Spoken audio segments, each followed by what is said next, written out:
Nafarroak 70 koronabirus kasu berria atzeman zituen atzo, tuteran 7 Soain eta Aldezarrean 5 kasu erregistratu dira. Aste honetan 19.000 dosi emango dira talde gaztenen txertaketaren itxieran aurrera egiteko. Koronabirus krisiaren aurretik baino 5.273 pertsona gehiago ari dira lanean Nafarroan. Nafarroko ikastetxe guztiek eskolaz kanpoko jarduerak eskainiko dituzte urriaren 4 aintzinera goizeko lanaldi jarraituaren ondoren.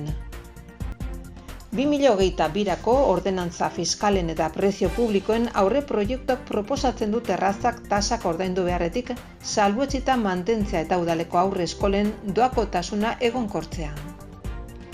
Iruñeko udalak baimena eman aldi baterako ostalaritzako terrazei urtarrilaren 7 arte instalatuta egoteko. Buruaz beste egiteari aurre hartzeko egunari begira, hitz egiteko prest kanpaina aurkeztu da. Abuztua oso idorra izan zen eta garai hartako ohiko tenperaturekin.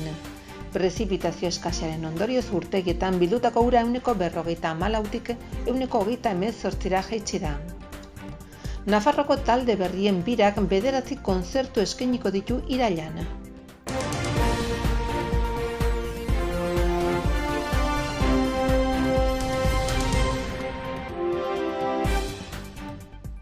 Foru Gobernuak emandako behin-behineko datuen arabera, igandean 30 positibo berri zenbat ondotik, 70 kutsatze berri atzeman dira azken egunean. 3. egunez segidan beheranzko bidean egin ondotik positiboan kopurak gora egin du berriro Nafarroan. Dena dela aipatzekoa da duela astebete 78 kasu izan zirela eta duela 14 egun 102, hortaz intzidentzia tasa metatuak beherantz egiten segitzen du. Kasu gehien pilatzen dituzten udalerriak tutera da denen buru 7 kutsadurekin, Soainen eta Iruñeko Aldezarrean 5 positibo zenbatu dira, eta Barañain eta Iruñako Arrotxape auzoan 4 kasu. Bestetik aipatu ere Nafarroko Osasun Departamentuak iragarri duela 3 txertaketa gune handi itxiko dituela heldu den astean Iruñako Nafarroko Unibertsitate Publikoan eta Maristak ikastetxean jarritakoak eta tuterako jesuiten kiroldegikoa. Osasun bideak azaldu duenez, txertaketa prozesua erritmo onean doa eta dagoeneko ez dira beharrezkoak gune horiek. Izan ere, Nafarroko herritarren 70% baino gehiago pauta osoarekin immunizatuta daude jada. Osasun Departamentuak adin talde gazteenen, hau da 12-19 urte eta 20-29 urte funtsean, txertaketaren itxieran aurreratzea aurreikusten du. Aste honetan koronabirusaren aurkako 19.000 txerto dosi emanez. Aldi berean txertaketa kanpainara bideratutako baliabideen plangintzan lan egiten ari da. Egungo emaitzak ikusita, Nafarroan txertaketa osoa duten 1,5 milioi pertsona daudenean, hau da, txertoa har dezaketen biztanleen 83,8 eta guztien 73,7. Bigarren aukera sistemaren jarraipenera bideratzea da. Baita behar logistikoak birdimentsionatzea ere orain arte jarraitutako malgutasun irizpideri eutsiz unean uneko egoeraren beharretara egokitzeko. Nafarroak enpleguaren susperraldia sendotu du, langabezia 620 pertsonan jaitsi delako. Datuak neurtzen direnetik abuztuko 3. hilabeterik onena izan delako eta gizarte segurantzako afiliazioaren errekor historiko berria izan delako. Lana bilatzeko erregistratu diren pertsonen kopurua 34.053 da, duela urtebete baino 1,12,6 gutxigo eta uztailarekin alderatuta 1,1,8 gutxigo. 2020ko otsailean baino 78 gehiago besterik ez dira. 6 hilabetez jarraian behera egin ondoren 34.053 pertsona daude langabezian eta afiliazioen kasuan errekor berria hautsi da. 284.089 afiliatuarekin. Carlos Jimeno, Nafarroko Gobernuko Hezkuntza Kontseilariak iragarri duenez foru komunitateko haur eta lehen hezkuntzako ikastetxe guztiek eskolaz kanpoko jarduerak eskainiko dituzte urriaren 4 aintzinera. Astean 4 egunetan eta 2021-2022 ikasturterako aurrez aurreko hezkuntza jarduera garatzeko protokoloan jasotako prebentzio neurri guztiak mantenduko dituzte. Modu horretan hezkuntza sare publikoak eta itunduak lanaldi jarraituarekin hasiko dira irailean eta ordutegia horrela antolatuta eszenatoki malguagoa izango dute aurrean, adingabeen garapen emozionala hobetuz. Jarduera horiek beren borondatez aprobetxatu nahi dituzten familien konziliazioa erraistuz eta foru komunitatearen suspertze ekonomikoa lagunduz. Hezkuntza kontseilariak adierazi du eskolaz kanpoko jardueren eskaintza egiteko erabakia zuhurtziaz hartutako neurria dela eta egungo egoera epidemiologikoaren balorazioari erantzuten diola. Izan ere kutsatzeko joera gero eta txikiagoa da eta 12 eta 19 urte arteko ikasleen txertaketa maila bizia da. Egun adin horretako ikasleen 41%ak txertaketa osoa du eta 64%ak gutxienez dosi bat hartu du. Neurria osasun agintarien bermearekin hartu dute foru komunitateko osasun eta gizarte arloko testuinguruaren bilakaera aztertu ondoren. Oro har, eskolaz kanpoko jarduerak astean 4 arratsaldetan egingo dira, irakasleen eskutik eta 90 minutukoak izango dira, 45 minutuko 2 alditan banatuta, gehienez 5etan amaituko dira. Jimeno kontseilariak gogorarazi du ikasturteak goizez lanaldi jarraituarekin hasteko erabakia hezkuntza departamentuak hartu zuela eta ikastetxe guztiei jakinarazi ziela pasaden maiatzan. Erabakia erantzukizun eta zuhurtziaren irizpidearen arabera hartu zuten pandemiaren bilakaera zalantzagarria ikusita. Koronavirusaren 5. olatua izan dugu uda honetan eta horren eraginak erakutsi du departamentuak asmatu egin duela egindako aurreikuspenean. Jimenok gehitukoaren arabera. Pandemiaren ondorio aldakorrek hala ere hainbat egoera aurreikustera behartzen zuten eta horrela jasotzen protokoloan. Ondorioz, hezkuntza antolamendua 2 une zehatzetan egokitzeko aukera jasotzen hots, urrian eta urtarrian.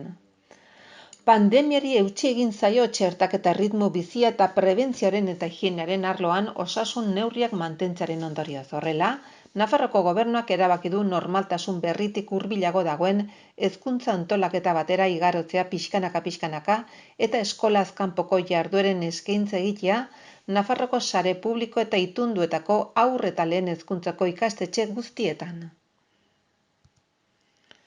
Kontseilaria bestetik adierazi du eskolako jangela zerbitzuak gero eta ikasle gehiagok erabiltzea aurreikusten dela.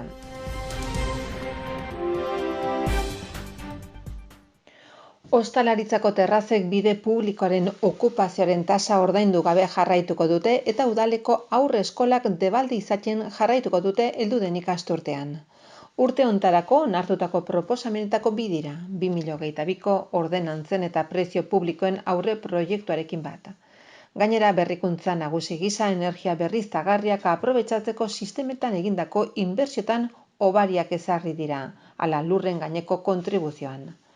Maria Etxabarri zerbitzu orokorretako zinegozio ordezkariak aurkeztu ditu aurre proiektu horren ildoak, zeinak tarifa eta prezio publikoak mantentzen bai ditu, tasa berri batzuk berrantolatzeaz eta beste batzuk berregituratzeaz gain. Tokiko gobernu batzarrak onetsi du aurre proiektuaren izapideak egiten hastea, konsulta, entzunaldi eta informazio publikoaz bezain batean eta irailaren 17 bitarte udalaren webgunean argitaratzea iritzia jasotzeko. Urtero aldaketa horiek hainbat helbururekin egiten dira administrazioa hobetze aldera, kudeaketan eragimen eta eraginkortasun handiagoz jokatze aldera, udaleko baliabide eta zerbitzuak antolatze aldera eta udal fiskalitatea erregulatze aldera. Besteak beste honako hauek dira aurkeztutako aurre proiektuaren helburuak. Araututako diru sarrera erregulatua kudeatzeko eta biltzeko prozedura garatzea, hobetzea eta osatzea.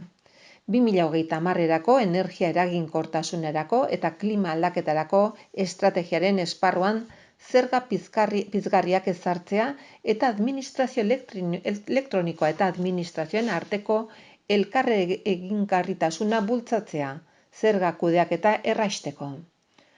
Horren ondorioz neurri batzuk proposatu dira, hala nola hutsik dauden etxetako karga tasak ahalik eta gehien murriztea, aldi baterako neurrien jarraitasuna terrazak tasak ordaintzetik salbuestea adibidez 2021an dagoeneko aplikatutakoa ekonomia suspertzen laguntzeko. Udalaren kultur programazioa beste erakunde batzuen kultur programazioarekin batera egoteko joera eta kirol instalazioak erabiltzeko eta eskola instalazioak erabiltzeko berezitako tarifen araudia berregituratzea. Iruñeko udalak baimena eman die pandemia dela eta hirian jarri diren aldi baterako ostalaritza terrazei 2022ko urtarrilaren 7 arte zerbitzua ematen segitzeko. Jarduera hortarako emandako epea heldu den irailaren 19an amaitzekoa zen, baina egungo egoerari eta pandemiaren bilakaerari buruzko datuei esker, COVID batzordeak oniritzia eman dio luzapenari, zeinak eragiten baitie hiriko hainbat eremutan baimendutako aldi baterako terraza berriei eta baita osasun krisia baino lehen jadanik zeuden terrazak handitzeari ere. Iruñeko udaleko koronavirus batzordeak bileran heldu dio azken hilabetetan hiriko hainbat eremutan instalatutako aldi baterako ostalaritza terrazei emandako baimenaren indarraldiari. Pasaden ekainaren 25 saioan erabaki zen terrazen instalazioa irailaren 19 arte uztea aldapako San Fermin eguna baino lehenagoko asteburu izateagatik. Eta data irekita utzi zuten osasun bilakaeraren eta egon litezken programazioen arabera aldatzeko. Pandemiak azken asteotan izan duen bilakaera, egungo egoera eta epe laburreko aurreikuspenak aztertu ondoren, batzordeak oniritzia eman dio terrazen funtzionamendua baimentzari datozen gabonak amaitu arte, hau da 2022ko urtarrilaren 7 arte. Neurriak Navarra Suma eta Iruñeko udaleko sozialistak udal taldeen babesa jaso du EH Bildu eta Geroa Bai udal taldeak abstenitu egin dira. Nafarroko gobernuak sustatutako Nafarroko suizida jokaeren prebentziorako eta arretarako erakunde arteko batzordeak NAPRESI aurkeztu ditu zibikanen arazo horri aurre egiteko sensibilizazio lanak eta prozedurak, bai eta hitz egiteko prest partaidetza kanpaina ere, heldu den irailaren 10erako suizidio prebenitzeko mundu egunean. Suizidioa prebenitzeko batzordeak Nafarroko egoeraren balantzea egin du eta erreferentziazko webgune bat estrenatu du, zeinak baliabide integralen zentro gisa funtzionatuko duen prebentzioa, lanketa eta doluaren kudeaketa barne. Pasaden abuztua oso idorra izan zen eta garaiuntarako ohiko tenperaturak izan zituen. Landagarapeneko eta ingurumeneko departamentuak hilero egiten duen iruzkin meteorologikoan jasotzen denez. Prezipitazio eskasiaren ondorioz urtegietan bildutako ura 154tik 128ra jaitsi da. Oro har, prezipitazioak ez zuten batez besteko balioen erdia ere erregistratu hegoaldeko herenean izan ezik. Non 31tik 1 bitarteko gauean izandako ekaitzen ondorioz hilabete oso hezea izan baitzen inguru horietan, hau da herriberako zati handi batean eta erdialdean. Ekaitz horiek errepide mozketak eta uholdeak eragin zituzten zenbait tokitan ordubetean izandako prezipitazio handien ondorioz, izan ere zenbait estazio automatikok 30 litrora iritsi ziren ordubetean. Eta horietako batzuk 60 litrotik gorakoak ere izan ziren denbora tarte berean. Halaber, ekaitzek Lerin eta Kabanilasko estazioek abuztuko 24 ordutan prezipitazio efemeridea gainditzea eragin zuten. Halere, estazio gehienetan batez bestekoren 50% ere etzen erregistratu eta ugari izan dira euren serietan ohikoa zenaren laurden ere ez dutenak gainditzen. Temperaturari dagokionez batez besteko balioen antzekoak izan ziren, Kantauri isurialdearen ingurukoak izan ezik, balio horiek gradu bat baino gehiago beherago geratu baitziren.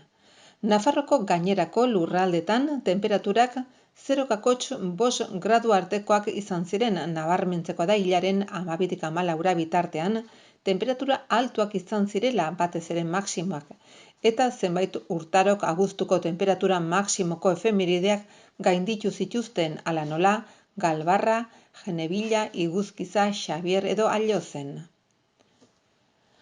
Azkenik, aipatzeko da haize boladak Arangoitin 101 km/orduko 16an eta 96 km/orduko 17an eta Bardean 97 km/orduko hilaren 16an izan zirela. Bira Nafarroan barna zikloak 9 kontzertu eskainiko ditu foru komunitateko 9 herrietan honako talde eta artisten eskutik. Chill Mafia, Angelo Cray, Black Friday, Ibil Bedi, Javi Robles, La Topadora eta Ainhoa Santiagok trap indie, flamenko, rock zein pop musika eskainiko dituzte. Ekainan hasitako zikloa jarraipena izango du urrian, Nafarro osoan eskainiko diren 19 kontzerturekin. Kontzertu horietarako sarrera 5 euroko prezioa dute eta udal bakoitzak ezarritako tokitan eros daitezke. Ordutegia, data eta kontzertuen tokien inguruko informazioa webikoitza kulturanavarra.es webgunearen bitartez kontsulta daiteke. Irailaren 9 Chill Mafia Uharten arituko da arratsaldeko 8, irailaren 10 Angelo Cray Lodosako kulturetxean 8, 11 Black Friday Los Arcoseko kulturetxean 8, 17 Ibil Bedi Burlatako kulturetxean 8. Irailaren 18 bi kontzertu izango dira Angelo Cray Beriaingo kulturetxean eta Javier Roblesek Zangozako auditorioan biak 8. Irailaren 24 Chill Mafia Arangurengo Ibarreko kulturetxean. Mutiloan, iraileko azken kontzertuak Andrea Santiagok eta La Topadorak eskainiko dituzte. Lehena Alsasoko kulturetxean arituko da 7:30 eta bigarrena Berriozako auditorioan arratsaldeko 8. Behatzakotz lehioa bero gaur inoiz ez da gero igara zutabe bat mi erro